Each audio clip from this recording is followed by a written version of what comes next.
The intersection of Sherwood Hall Lane and Fordson Road is the center of a 214-acre community in the U.S. state of Virginia known as Gum Springs.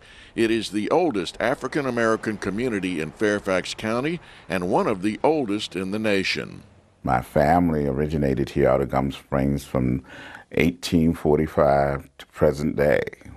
I still live here in Gum Springs, and there are other relatives that are here as well. Ronald Chase is the founding director of the Gum Springs Museum, and he's been running this place for more than 30 years. Well, Gum Springs originally was an African-American community started by a gentleman by the name of Wes Ford. And Wes Ford was rumored to be the son of George Washington by an enslaved individual. At the age of 21, Ford received his freedom from slavery. He then inherited land by George Washington's sister-in-law. He sold that and bought Gum Springs in 1833.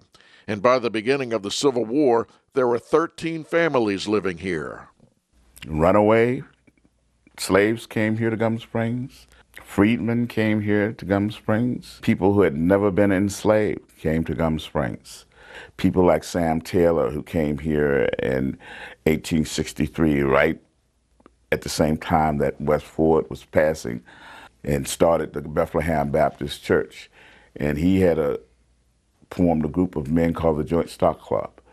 And these gentlemen, they pooled their pennies, their money, and they went and they bought property here in Gum Springs from the Ford family, and they resold it at cost. They were not about trying to build or make a profit. They were about trying to build a community.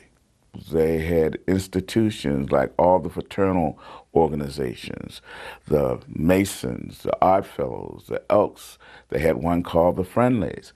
And those organizations, their charge is to assist their fellow man. And that's what they did. Chase is also the president of the Gum Springs Historical Society, and even though the community is well developed now, he wants to make sure its history is preserved with hopes of designating the area a historic overlay district. I'm looking at the tombstones of Miss Annie or Mrs. Annie Smith, the first black school teacher in Gum Springs. She is also Wes Ford's granddaughter. Just on the other side of the wrought iron fence, the slaves are buried, and the graves are identified by an area covered with periwinkle. It's a squared off area, and that's how the slaves would identify their graves. Charles Drew, he actually did something that changed the world, literally. He was the research doctor that perfected the means by which to store blood plasma, that modernized the ability to do blood transfusions. Chase says Gum Springs thrived from the very beginning. It became that classic case, that classic sense of what eventually became known as Americana. Many African American communities have seen their demise, but yet Gum Springs is still here. Philip Alexiou, VOA News, Fairfax, Virginia.